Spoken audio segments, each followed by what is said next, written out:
This story was sent in by Road Knight 73 from rural Vermont. I was driving home late one night after visiting a friend who lives on the other side of the county. It was close to 1 a.m., that dead stretch of time where even the radio feels quieter and the air outside the windows gets colder than it should be. I've taken the same back road for years. It's narrow, lined with trees on both sides, and usually so empty that I can go 10 minutes without seeing another pair of headlights. I like it because it gets me home faster, but at that hour it always has a way of feeling a little too still, like the whole world is holding its breath. I remember being tired but not exhausted, just that fuzzy kind of fatigue you get after spending an evening talking and not realizing how long you've been sitting.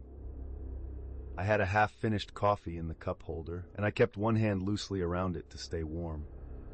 The temperature had dropped fast, and the windows were starting to fog slightly around the edges. A few minutes down that back road, something caught my eye. At first, it looked like a shadow across the pavement, but as I got closer, I realized it was a car, a dark sedan, parked directly in the middle of the lane. No headlights, no hazards, not even the glow of brake lights. Just a shape blocking the road with its engine running quietly, like someone had left it idling and stepped away. That alone was odd enough for a place where you can go months without seeing a broken-down vehicle. But what really unsettled me was how it seemed perfectly centered in the lane, almost deliberate. I slowed down to a crawl until I was idling about 30 feet behind it. From that distance, I could make out a driver's silhouette, but they weren't moving at all. No shift of posture, no glance in the mirror, nothing. Then I noticed the passenger door. It was cracked open maybe an inch or two, just enough to catch the beam of my headlights. It looked like someone had opened it recently, but never closed it again. I remember thinking it could have been someone dealing with a flat tire or maybe adjusting something inside, but there was no sign of movement anywhere. I flashed my brights once, just a quick flick, no response. The trees around me were completely silent, not even a breeze. I tapped my horn.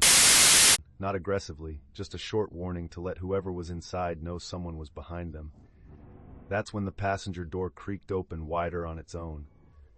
Not fast, more like it was being nudged gently, or maybe it had been sitting on a slope I couldn't see. But the way it opened felt too slow, too controlled. It stopped halfway, hanging open as if waiting for something. That was enough for me. I didn't want to get out and check. I didn't want to pull closer. Instinct kicked in, and every part of me was saying to put distance between myself and that car. I eased into reverse, checking the rearview mirror every 2 seconds, and backed up until I could angle myself into a gravel pull-off belonging to some house set way back behind the trees. As soon as my tires hit the gravel, I swung the wheel around and started heading back the way I came. My heart was pounding harder than the situation probably deserved, but something about that unmoving silhouette and that slowly opening door just felt wrong in a way I still can't fully explain. I'd barely gone 100 yards when the whole forest lit up behind me. The sedan's headlights blasted on at full brightness, so sudden and intense that the trees threw huge, sharp shadows across the road. Even through my rearview mirror, the light was blinding. For a split second, I thought the driver was about to come after me. I gripped the wheel tighter and waited for the sound of an engine revving behind me. But nothing happened. The headlights stayed on, and the car didn't move. As I crested a small bend, I stole one last look in the mirror. The light had softened just enough that I could make out a shape next to the sedan. Someone was standing beside the car, motionless, facing the direction I had gone. I couldn't make out any details, just a human shape against the glare. I didn't slow down again until I reached the main road. Even then I kept checking my mirrors, half expecting to see those headlights chasing me up the hill. But the road stayed empty all the way home. I never found out what was going on that night. I thought about calling someone, but I didn't have a plate number or even a good description of the car beyond dark sedan. And technically, nobody had done anything to me. It might have been someone dealing with their own weird situation, or it might have been something else entirely. Either way, that one moment, the slow creak of that door swinging open on a deserted one-lane road, burrowed deeper into me than I expected. I haven't taken that route after sunset since. Even during the day, I get a strange tight feeling in my chest when I pass the spot where I first saw the car.